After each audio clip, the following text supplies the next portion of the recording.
ભારતીય ક્રિકેટર અને ટીએમસી સાંસદ યુસુફ પઠાણ વિવાદમાં સંપડાયા છે। તેઓએ પાલિકાના પ્લોટ ઉપર અતિક્રમણ કર્યું છે અને તેઓએ પાછલા વર્ષનો ટેક્સ ભર્યો છે કે કેમ અને તેઓ ઉપર લેન્ડ ગ્રેબિંગનો ગુનો દાખલ કરવામાં આવે તેવી રજૂઆત મ્યુનિસિપલ કમિશનરને પૂર્વ નગર સેવક વિજય પવારે કરી। વડોદરા મ્યુનિસિપલ કોર્પોરેશને ભૂતપૂર્વ ભારતીય ક્રિકેટર અને બહેરામપુરાના ટીએમસી સાંસદ યુસુફ પઠાણને નોટિસ પાઠવી છે। વડોદરા મ્યુનિસિપલ કોર્પોરેશને પ્લોટ પર કથિત અતિક્રમણને લઈને આ નોટિસ જારી કરી છે। આ બાબતે શહેરના નિયમોનું કહેવું છે કે આ પ્લોટ શહેરની માલિકીના છે। વીએમસીએ 6 જૂને નોટિસ આપી હતી, પરંતુ ગુરુવારે તેમણે મીડિયાને આ અંગે જાણકારી આપી હતી।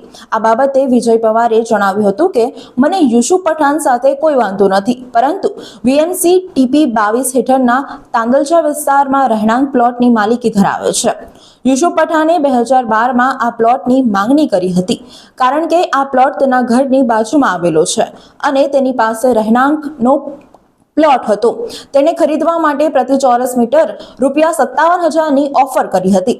તેમણે વધુમાં જણાવ્યું હતું કે ત્યારબાદ વીએમસીએ આ પ્રસ્તાવને મંજૂરી આપી હતી અને તે જનરલ બોર્ડની બેઠકમાં પણ પસાર થઈ હતી, પરંતુ આવી બાબતમાં રાજ્ય સરકાર પાસે અંતિમ સત્તા છે અને તેની તરફથી કોઈ મંજૂરી મળી ન હતી, જેના કારણે આ પ્રસ્તાવ ફગાવી દેવામાં આવ્યો હતો।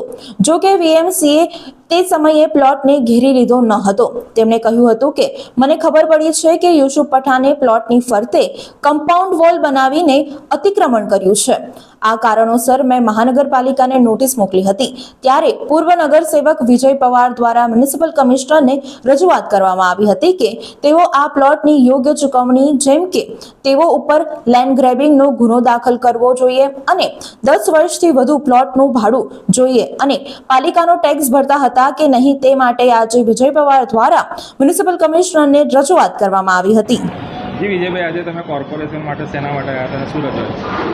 હમણાં 2 દિવસ પહેલાં એક ફરિયાદ કરેલી આપણા ભારતીય ક્રિકેટર યુસુફભાઈ પઠાણ અને હાલના ટીએમસી સાંસદ છે બંગાળના, જેમને દ્વારા Tandalja TP 22માં final plot number 90 અને એમના પર એમને કબજો કરેલો છે। જે તે સમયે એમને ડિમાન્ડ કરેલી એ પ્લોટ માટે, પણ રાજ્ય સરકારે એને ફાળવણી નથી કરેલી। ત્યારબાદ પણ એ લોકોએ એ પ્લોટ ખાલી કરેલો નથી ને એમના કબજામાં રાખેલો છે।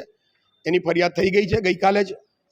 આજે ફરિયાદ થયા પછી મહાનગરપાલિકાએ એમને નોટિસ બી પાઠવેલી છે કે તમે તાત્કાલિક અસરથી 10 દિવસની અંદર ખાલી કરો, પરંતુ મારી કમિશનરશ્રીને રજૂઆત હતી ને આજે હું રજૂઆત કરવા આવ્યો તો કમિશનર સાહેબ છે નહીં, એટલે એમના પીએને મેં આ લેટર આપેલો છે કે આપણે એમને જ્યારે આપેલો જ નથી, રાજ્ય સરકારે એમને પ્લોટ ફાળવેલો જ નથી, છતાં પણ એમને એ પ્લોટ અંદર પોતાના કબજામાં રાખેલો છે, તો તાત્કાલિક અસરથી એમને ખાલી કરવો જોઈએ, નહીં કે એમને નોટિસ પાઠવવી જોઈએ।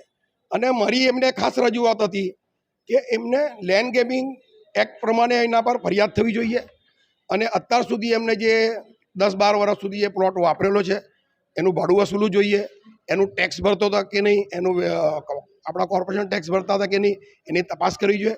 એવી રજૂઆત કરવા માટે આજે આવ્યો હતો।